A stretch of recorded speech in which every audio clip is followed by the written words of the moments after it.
That hurt.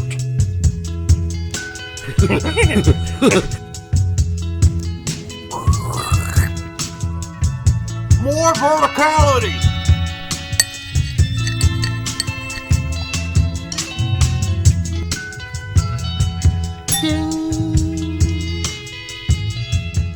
I'm not even gonna bother getting another drink. That's how. Yeah, I know. I'm not confident. either. And I'm down to like a half a cup. So So I drank an entire drink last segment. So, and this is a good solid heavy big cup. So, oh god, yeah, I'm really low, which is probably a good thing going into this last segment because we just can't stop bitching. let's get into the positives. We're gonna be at Honduras. Let's go. Okay, Honduras starting lineup, starting 11. Honduras starting 11. I think you're gonna go with Matt Turner again. Yep, I'm starting Slonina. No, why, kid? No, of course it's gonna be Turner. I mean, he has got zero competition right now. I know he didn't have the greatest game against Canada, but he's gonna start. Yeah, Stefan's got anal herpes. He hasn't come back from Manchester City. And that English okay, oak, he doesn't really have anal herpes, so don't sue me. All right. But he's got a problem, so he's not going to be there. So it's Turner or bust at this point. Yeah. All right. Right wing. Nope, wing. We're already in the wings. Right back. Dest. Yeah. Don't fuck with this, man. It's got to be Dest. It's got to be Dest. He's healthy. Keep playing him. Yeah. You pulled him out in the 75th to, give him a rest. So he should be ready for the last one. Yeah, I guess in the same field, let's just jump to left back. And it's going to be Robinson. Why would you fuck? Yeah, why would you fuck with it? You don't have any other left backs except for Dest, who's going to be playing right back. Yeah, exactly. So there you go. you're done. But Yedlin and Cannon have played left back before. The reason why we didn't include Scally here, right? Yeah, where's Scally? Where is Scally? This is bullshit. Center backs. Zimmerman has to play now, and the reports are he'll be healthy and ready to go on Wednesday. So it was a very minor whatever. And then I think you're going to have to play Miles next to him because Richards done. He broke his foot.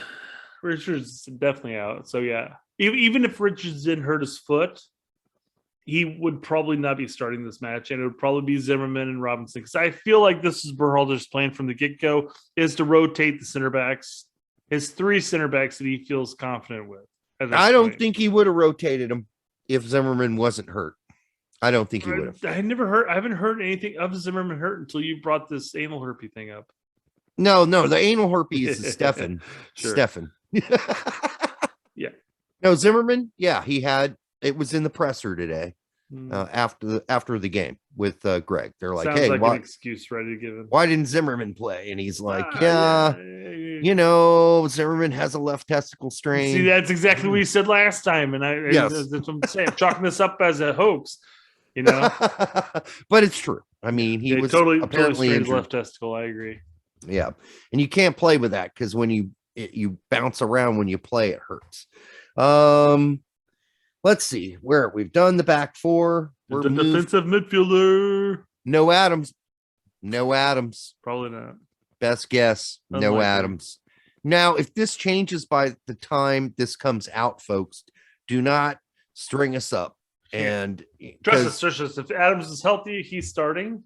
Yes, if he's healthy, he's starting. But that doesn't look like it'll be the case. We are currently recording this on Sunday. Yes, and the game's Wednesday. So the way and how long he sat down on the ground and the treatment I just don't see him playing, which means we're going to get Acosta. Yep, pretty much. I mean, given who we have in the midfield, absolutely. And then we'll have McKennie Musa. Yeah, more than likely. And we're not seeing De La Torre. He's going to ride Pine for all three games. And that's sad. Who knows folks. what the fuck he did to Berhalter? Jesus.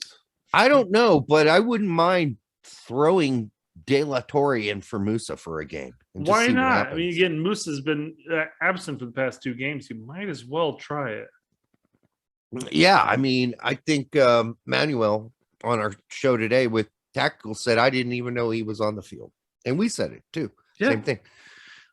So there's your midfield. It's probably going to be Acosta, McKennie, and Musa. But we'd like to see De La Torre get a shot in Musa's spot. And people are going to say, well, you're overrating him. Okay. I know Brian told us that. That's fine. I know what I see would like with to my get eyes. I would like to get some form of a basis to overrate him, but we can't because Berhalter doesn't fucking play his ass. I always hate that word anyhow. Overrate to whose standards? I mean, where's the bar on the rating system? Overrated by whom? I mean, you have a number of people who claim like, oh, he plays for a lower Dutch team that would be the equivalent of a mid MLS team or whatever. And he doesn't score goals and he doesn't get matter. assists. I know it doesn't matter. I mean, it doesn't matter who he actually plays for. Watch his actual play. Watch the games. Yes. We've called it out. You've called it out especially, but we've called it out about his final touch, his final play, the final play in the box. Sure, could use some work. Even he's called it out in an interview. I forgot who he had the interview with. But he had the interview, and he talked about how one thing he needs to work on is his final play. But you know what? All that lead up and build up prior to that he probably would just pass off to Musa or pass off to McKinney or whoever's partnered with at the time is top fucking notch. It is. Able to maintain possession around a bunch of fucking players that are constantly trying to steal the ball from him. He is really good with his ball on the feet. Yeah. I mean, he is really good. He is tight. It would, at the very minimum, it would at least change the style of how we play. Because, I mean, that's kind of like what Moose does to an extent, but Moose hasn't done that for the last 2 games. I mean, would it? I mean, that's the real question. If Gregg keeps doing this, so. Jesus.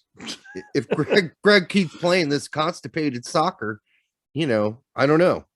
I think, the problem is we have very skilled players. They get on the field, they feel constipated. They need to take a big fucking crap and they can't. So, not on the field. That would be gross. Where were we? Oh, forwards. Pulisic on the left, I guess. Personally, I mean, I would like to see. I mean, I think I'm 99.9% positive that Pulisic's going to start. I am too. But I would actually love to see more of an Aronson Weah winger option. I would too. With Pepe starting. Pepe starting. That's what I'd like. It's not what we're gonna get. And it's nothing. I'm not saying that Aronson and Weah are better than Pulisic, but man, Pulisic just tries too much, and it's driving me nuts right now. It is, and somebody needs to sit his ass down. Yeah, Weah and Aronson are still trying to, create their names for the national team at this point. They're definitely talented players, but they're still etching their names out there. I mean, me personally, I'd go with Weah on the right, Aronson on the left, and Pepe in the middle. Yeah. I'd let fucking Pulisic sit for a fucking game and come in maybe the last 10, 15 minutes, 20 minutes. But I'm done at this point with this going nowhere fast. That's where we're at. We need to change something and have guys that trust each other and look for each other and don't over dribble and don't overplay and don't over penetrate or try to over penetrate in a situation. Don't like I just give it a little snortle out of my nose, and you're like, you lose it. Like, don't over penetrate. She's not gonna like it, trust me. I'd have never. That's not something that's real. Well, yes, it is. Actually, you're right. There are some penetrations that can be painful. Anyhow, in this situation, Pulisic's penetrations were ineffective, and I don't need him to take on 2 or 3 people, but he keeps doing it. It doesn't help that the guys making the runs draw players towards him. Like, they make a crossing run right in front of him, and so now there's even more congestion. It doesn't help. And that's on Gregg. Gregg needs to stop that from happening. And right now, it's just not. It's not. The door again. We stress this every episode, but the doors would open up for Pulisic if he would just maybe take like one touch and then pass immediately. Control, pass. Control, pass. The doors would open up so that you can over penetrate. Properly penetrate. Yeah. Yeah, the way people like it. I think that's going to do it for this segment. Well, did we give Gregg a grade in the last show? No. All right, let's do it now. I'm giving Gregg a C- again. Yeah. I was tempted to give him a D+, but I mean, it's not like he came out with the wrong lineup, minus Sardis, of course. Yep, one wrong player. But it's failure to adjust. Yeah, yep. Come out with your style. If you feel confident, come out with it. That's fine. But if it's not working, you need to make the adjustments on the fly. And I stand firm that I think that the adjustments would come with a formations change, because that would change how you address tactics as a whole. And if we go to like a 2-striker and say like a 4-4-2 or 4-2-2-2-2, whatever. Yep. 4-2-2-2-2-2. 4-4-1-1 or a 4-4-2. Just do something a little bit different, because that would make the defense have to react to it. If they don't, that means you have openings. If they do, you probably still have openings for full penetration.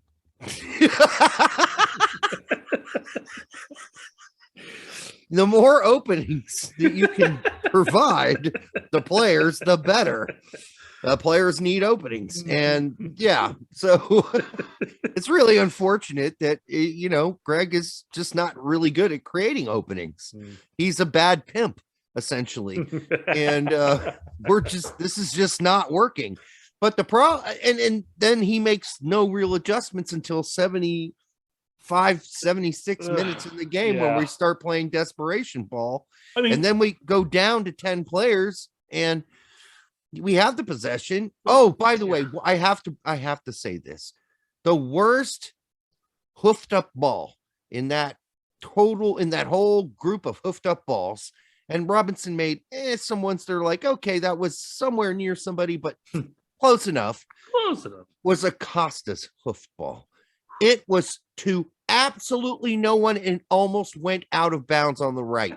It was to 0 persons that were on our team. Yeah. That was the worst hoof I saw the whole game. And I think that's it. By the way, I think my dog has luxating patella. That's what I'm being told by my veteran. A luxating patella in his back left leg. And they said the only way to fix that for the most part is surgery. And they're like, but he's really old and I don't really recommend. So if he just bounces around on 3 legs from here going out, no big deal. Just to give you an update. You need a small little staircase leading up to your bed. He can still jump with 3 legs all the way onto the bed. Crazy enough. I try to pick him up and put him on, but he's like, no, I got this shit. Nah, bro, I got it. He's like, I got it.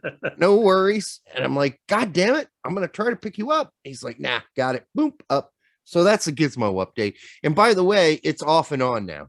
It's like a week, no problem. Then 3 days with an issue. Then a week with no problem. Then 2 days with an issue. So that's the thing about a luxating patella. Apparently, it's occasional. It's not permanent. It happens, then it doesn't happen. So dog legs, god damn, they're complicated. All right, I think that's going to do it. That was segment 3. We try to get through this at a reasonable time. I hope that you like, subscribe. Yeah, it is the fastest one yet. Like, subscribe, share it with your Uncle Klaus if you have one, or your Uncle Manuel Veth if you have one of those too at Transfer Market, if you know that he knows of. Until the next time, we will see you soon. We'll be sober, at least for the first segment. Good night. That hurt.